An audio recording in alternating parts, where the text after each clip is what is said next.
تو کیسے ہو دوستوں؟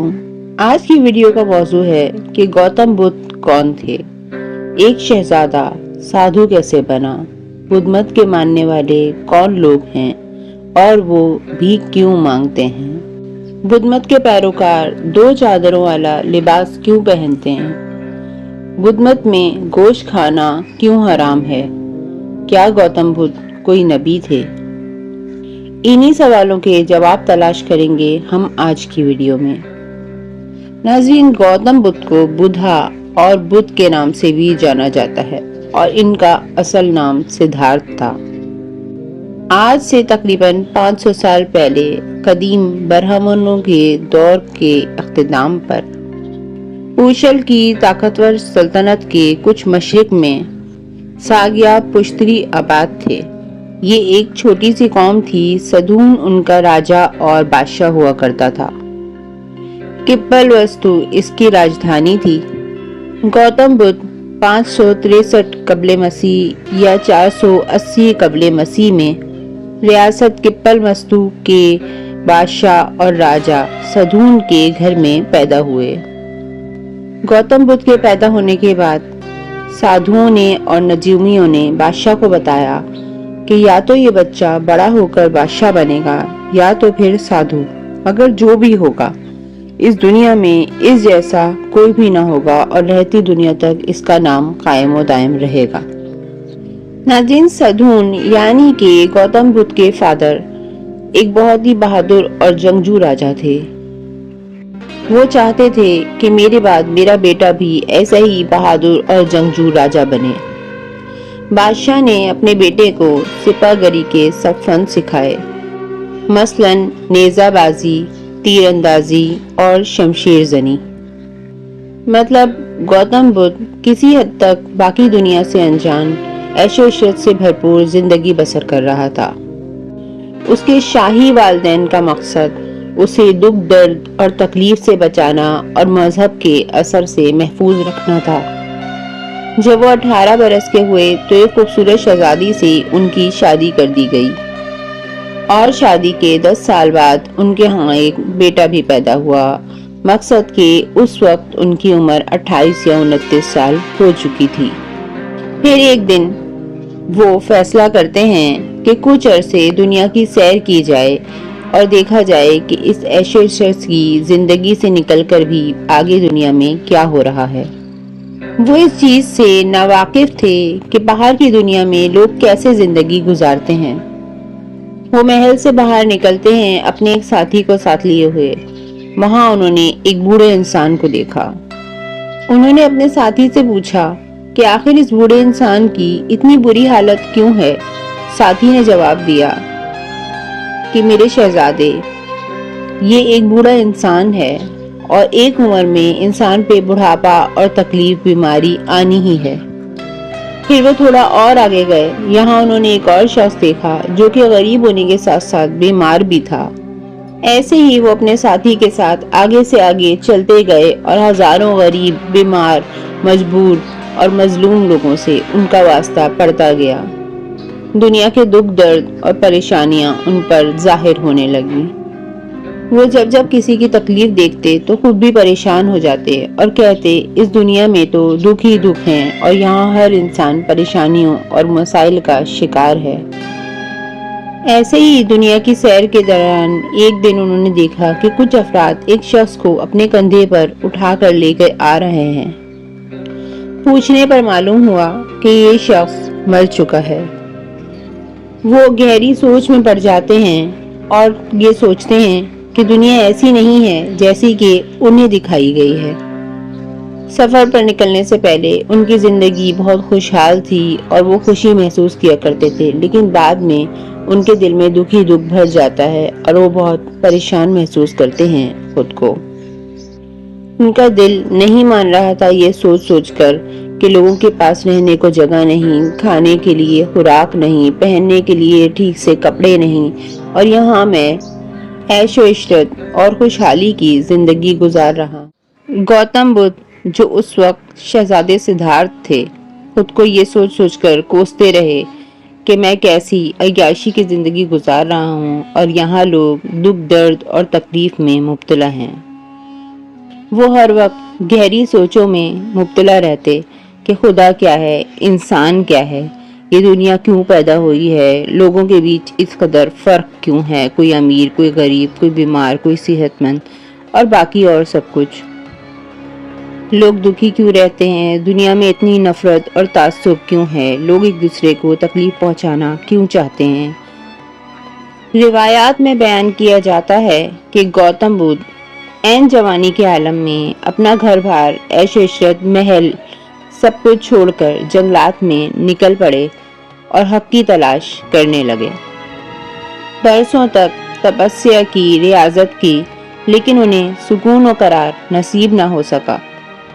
ایک دن آپ املی کے ایک درخت کے نیچے بیٹھے ہوئے تھے، وہ خدا سے لو لگانے کے لیے مراقبہ کر رہے تھے کہ اچانک ان کے دل میں روشنی کی ایک تیز چمک اٹھی اور ایسا لگا جیسے انہیں سبھی کچھ حاصل ہو چکا ہو۔ انہیں یہ احساس ہونے لگا کہ لوگوں کے دکھ درد میں ان کا ساتھ دینا ہی زندگی کا اصل مقصد ہے۔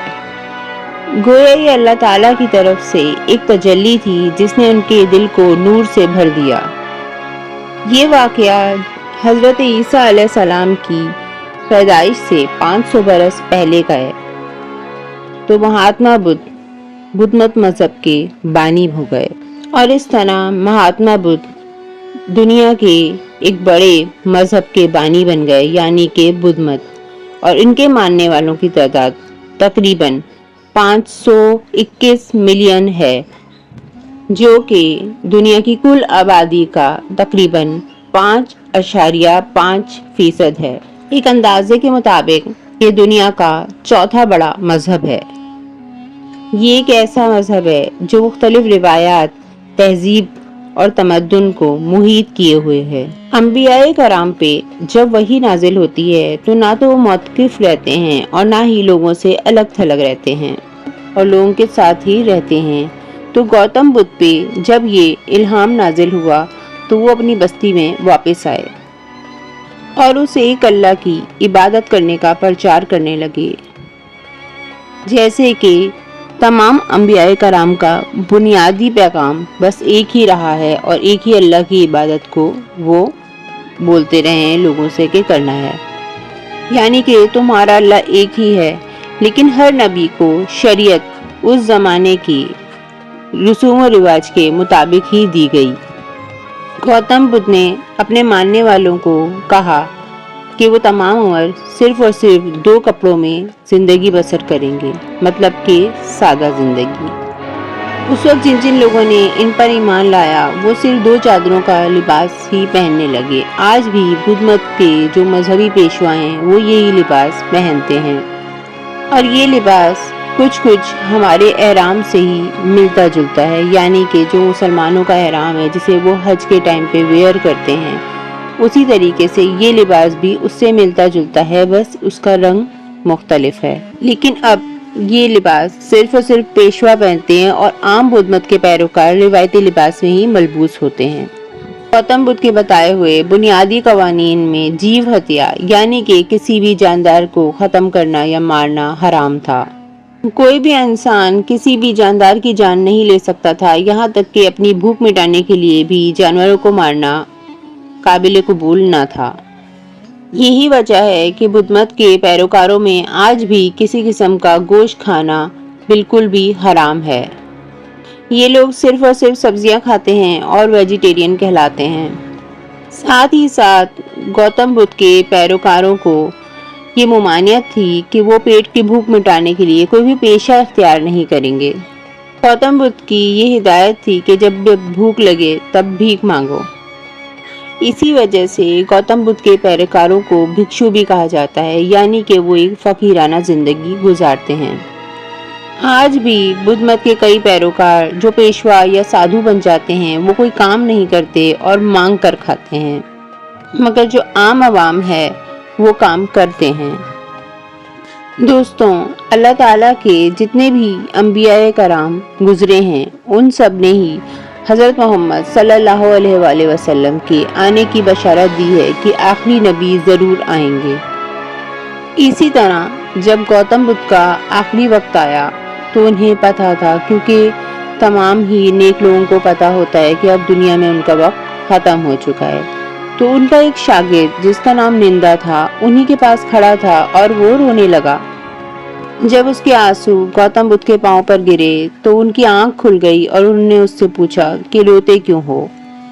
شاگرد نے جواب دیا کہ میں روتا اس لیے ہوں کہ آپ کے بعد ہمیں سچائی کی تعلیم کون دے گا؟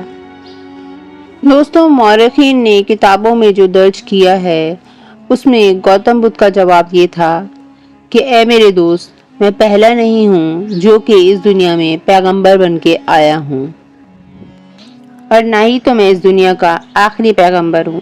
اپنے وقت پہ اس دنیا میں آخری پیغمبر ضرور آئیں گے، وہ ایک مکمل اور خالص مذہبی نظام کی تخلیق کریں گے۔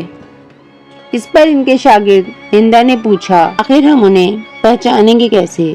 تو ناظرین، گوتم بدھ نے ایک بڑی خوبصورت پہچان بتائی کہ اس زمانے میں سب سے حسین و جمیل وہی ہوں گے اور وہ تمام جہانوں کے لیے رحمت بن کر آئیں گے۔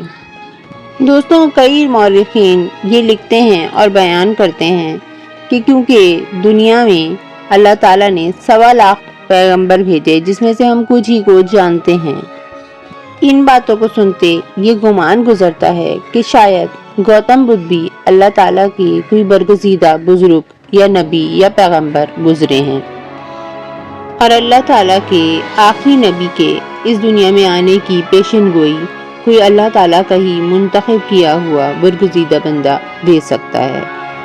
دوستوں، دنیا میں گوتم بدھ کے ماننے والے لاکھوں کی تعداد میں موجود ہیں، لیکن اس وقت یہ مذہب مکمل طور پر منسوخ ہو چکا ہے، اور اس وقت اس دنیا میں ایک ہی بہترین مذہب موجود ہے جسے کہ اسلام کہتے ہیں۔ دوستوں، اسلام کے اس دنیا میں آنے کے بعد اس نے پرانے تمام ہی مذاہب کو ختم کر دیا، اور اب اسلام ہی ایک مکمل ضابطۂ حیات ہے جو کہ ہمارے آخری نبی صلی اللہ علیہ وآلہ وسلم ہمارے لیے چھوڑ کر گئے ہیں۔ تو دوستوں، ویڈیو کیسی لگی؟ جیسی بھی آپ کو اچھی لگی یا اس میں آپ کو کوئی بھی کمی لگی تو بتا سکتے ہیں کمنٹس میں۔ اب میں چلتی ہوں اور ملتی ہوں اس کے بعد ایک نئی ویڈیو میں۔ تب تک کے لیے اللہ حافظ۔